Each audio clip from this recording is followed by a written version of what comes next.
जय यीशु। मैं फादर लामेश्वर कन्हार। आज विशेष करके 12वां रविवार में हम आयुब के ग्रंथ 38 अध्याय 1 8 से 11 और स्तोत्र ग्रंथ 107 23 से 31 और दूसरा पठन दूसरा करिन्थिय 5 अध्याय 14 से 17 और सुसमाचार संत मार्कुस के अनुसार 4 अध्याय 35 से 41 तक हम पढ़ते हैं। तो ये तीनों पठन हमको याद दिलाती हैं कि प्रभु पर हमारा विश्वास कितना दूर है। तो हम देखते हैं कि पहले आयुब का ग्रंथ। आयुब एक निष्कपट सच्चा आदमी था। उनके पास सब कुछ था, बच्चे थे, पुत्रियां थी, नौकर थे, धन दौलत सब कुछ था उनके पास। तो इसीलिए एक दिन वो बैठे रहे हैं, लेकिन एक नौकर आके बता दिया कि उनका बेटे मर गए हैं, उनका पुत्रियां मर गए हैं और उनका नौकर सब ख़त्म हो गए हैं। तो उसी समय आयुब ने प्रभु से प्रार्थना करते हैं। प्रभु ने दिया था, प्रभु ने ले लिया। धन्य है प्रभु का नाम। आयुब 1 अध्याय 21 पद में वो कहते हैं, क्योंकि ये प्रभु का अधिकार है जीवन देना और जीवन लेना। तो उसी का स्वीकार करना हमारा विश्वास है। दूसरा विवरण में हम सुनते हैं 32 अध्याय 39 पद में हम सुनते हैं, मैं ही जीवन और मरण का विधाता हूँ, मैं मरता भी हूँ और चंगा भी करता हूँ। तो इसी तरह प्रभु हमको बताते हैं कि वो ही जीवन देने वाला है और वो ही जीवन लेने वाला है। लेकिन इस पृथ्वी पर क्यों ये तकलीफ, ये रोग जितना सब हुआ है, ये किसी कारण से हुआ है। तो हम प्रज्ञा ग्रंथ से पढ़ते हैं 2 अध्याय 24 पद में, शैतान की ईर्ष्या के कारण ही मृत्यु संसार में आया है। जो लोग शैतान का साथ देते हैं वे अवश्य ही मृत्यु का शिकार हो जाएंगे। तो इसी तरह हम भी पढ़ते हैं कि ये शैतान की ईर्ष्या से मृत्यु इस पृथ्वी पर आया है। और दूसरी तरफ हम भी पढ़ते हैं रोमियो के नाम संत पौलुस का पत्र 6 अध्याय 23 में हम पढ़ते हैं, क्योंकि पाप की वेतन मृत्यु है, किंतु ईश्वर का वरदान है हमारा प्रभु यीशु मसीहा के अनंत जीवन। तो जब हम पाप करते हैं तो हम मृत्यु दंड भोगेंगे, और जब हम प्रभु ईश्वर पर विश्वास करेंगे तो अनंत जीवन प्राप्त करेंगे। तो वही भी होता है। तो पहले शैतान से ही ये मृत्यु आता है और दूसरा हमारे पापों से ही ये मृत्यु इस पृथ्वी पर आया है। तो अब दूसरा पठन में जैसे हम पढ़ते हैं कि हम पृथ्वी पर जी रहे हैं, तो अभी कैसे जीना है कि उनके लिए जीना है जो हमारे लिए मर चुके हैं और जी उठे हैं, और उनके लिए हम जीना है इस पृथ्वी पर। खुद अपने के लिए नहीं है, विशेष करके प्रभु के लिए पहले जीना है और उसके बाद अपने लिए जीना है।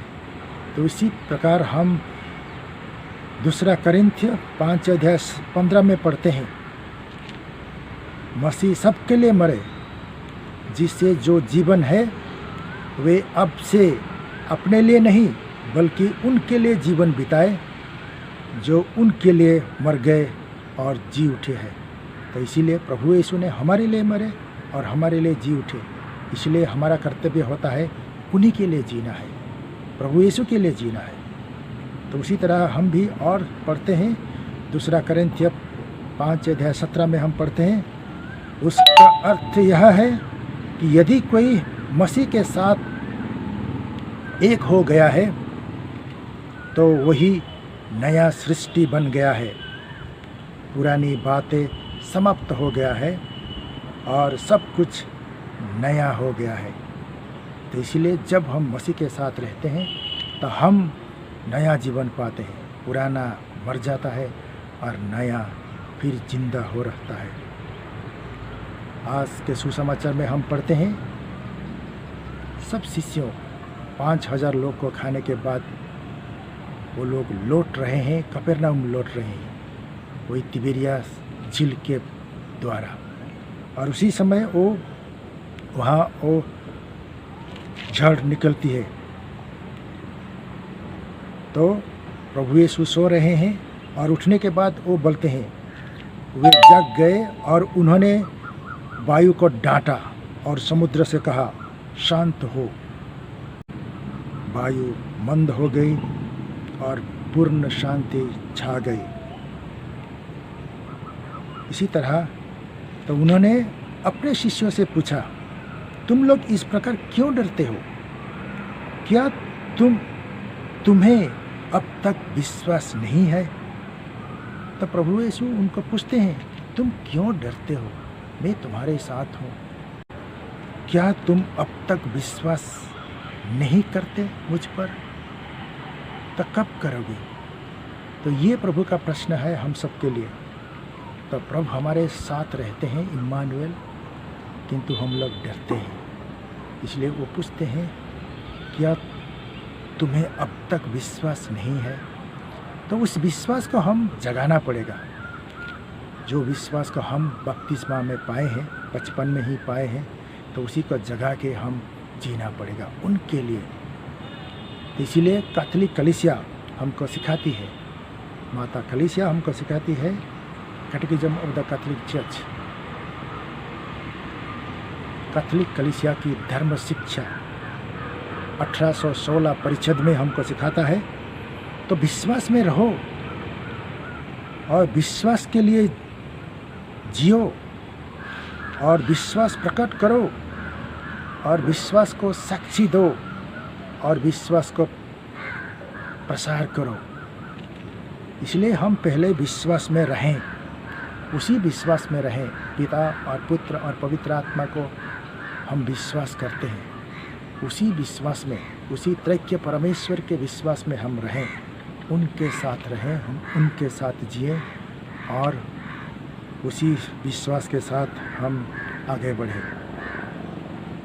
और उसी विश्वास के लिए हम इस पृथ्वी पर है, तो उसी को हम प्रकट करें। हम प्रकट करते हैं उसी विश्वास को, पिता और पुत्र और पवित्र आत्मा के नाम पर हम उसी को प्रकट करते हैं, बोलते हैं और प्रकट करते हैं। हर क्षण हम दूसरों को भी सिखाते हैं और उसी विश्वास के लिए हम साक्षी देना है इस पृथ्वी पर। इसलिए प्रभु यीशु मत्ती 10:32-33 में कहते हैं, जो मुझे मनुष्य के सामने स्वीकार करेगा उसे मैं भी अपने स्वर्गिक पिता के सामने स्वीकार करूँगा, और जो मुझे मनुष्य के सामने अस्वीकार करेगा उन्हें मैं भी अपने स्वर्गिक पिता के सामने अस्वीकार करूँगा। इसलिए साक्षी देने के लिए हम इस पृथ्वी पर आए हैं और उसी के साथ उसी विश्वास को हम प्रसार करें। जैसे प्रभु यीशु ने अपने शिष्यों से कहा, सारा पृथ्वी जाओ और उस पृथ्वी पर जाकर तुम पिता, पुत्र और पवित्र आत्मा के नाम पर दूसरों को बपतिस्मा दो। और इसी तरह हम बपतिस्मा दे के प्रभु यीशु का नाम प्रसार करने के लिए प्रभु हमको भेजते हैं। तो आइए विशेष करके जो विश्वास हम पाए हैं उसी विश्वास को हम जिए, उसी विश्वास में रहें, उसी विश्वास को प्रकट करें और उसी विश्वास को साक्षी दें और उसी विश्वास को प्रसार करें, ताकि हम उन्हीं के लिए जी रहे हैं और अनंत काल उनको साथ जिएंगे। धन्यवाद।